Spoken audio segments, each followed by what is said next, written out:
Students ये रही example number 1.6 जिसके अंदर वो कह रहा है find the range of wavelength, यानी हमने वेवलेंथ की रेंज मालूम करनी है for the frequency range of visible light. एक फ्रीक्वेंसी रेंज है विजिबल लाइट की हमारे पास 400 टेराहर्ट्ज से 750 टेराहर्ट्ज तक। तो वेवलेंथ मींस यानी लैम्डा को मालूम करना है, और आपको याद होगा लैम्डा का एक फार्मूला होता है C is equal to F lambda.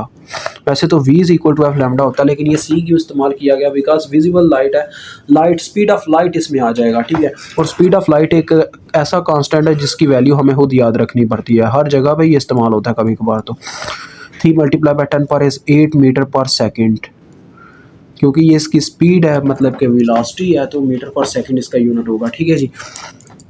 अब देखें इस फार्मूले से अगर मैं लैम्डा को मालूम करने जाऊँ, lambda is equal to C over F हो जाएगा, C ओवर एफ, ठीक है। अब मैं वैल्यूज़ पुट करता हूँ 1 बाय 1, ये ए पार्ट के लिए यानी 400 टेराहर्ट्ज़ पुट करता हूँ मैं पहले फ्रीक्वेंसी की जगह। टेरा का अब बच्चों टेरा मतलब होता है 10⁻12, ये आपको खुद पता होना चाहिए। तो C की value 3 multiply by 10⁻8 divided by 400 टेरा मतलब कि 10⁻12।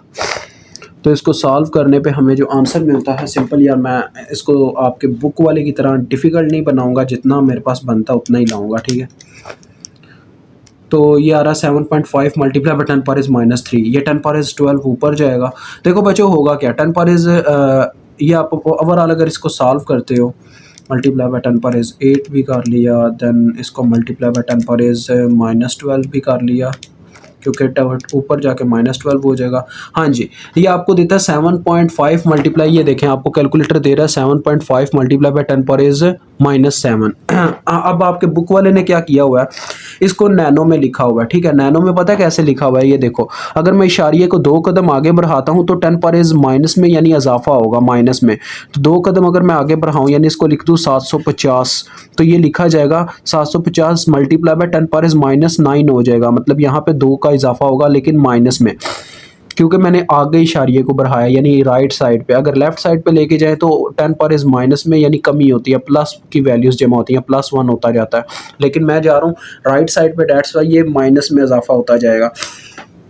तो ये 750 मल्टीप्लाई बाई 10⁻⁻9 आ जाएगा, -9 नैनो के बराबर होता है, डेट्स वाई आपके बुक वाले ने नैनोमीटर लिखा होगा, ठीक है। ये इसका चक्कर है। आगे दूसरा लैम्डा जब मालूम करूँगा C ओवर एफ, यानी कि अब मैं फ्रीक्वेंसी इस्तेमाल करूँगा दूसरी रेंज वाली यानी कि 750 वाली, तो 3 मल्टीप्लाई बाई 10⁻8 डिवाइडेड बाय देखो 750 मल्टीप्लाई बाय टेरा यानी कि 10⁻12 विच इज़ इक्वल टू, अब इसको अगर हम मालूम करते हैं तो जस्ट एक वैल्यू का चेंज आएगा। ये बच्चों 0.4 आ रहा होता है मल्टीप्लाई बाय 10⁻⁻7, तो 0.4 उसमें भी इशारिये को 2 कदम आगे लेके जाऊँ तो 400 बन जाएगा और ये नैनो में चला जाएगा। तो ये मेरे पास एक रेंज आ गई है, ठीक है। आप नीचे लिख सकते हो कि हमारे पास जो रेंज है वो 750 नैनोमीटर से 400 नैनोमीटर तक है, या 400 नैनोमीटर से 750 नैनोमीटर तक इसकी रेंज है। तो इस तरीके से आपका ये क्वेश्चन सॉल्व होता है। मुझे उम्मीद है आपको समझ आ गई होगी। खुदा हाफिज़।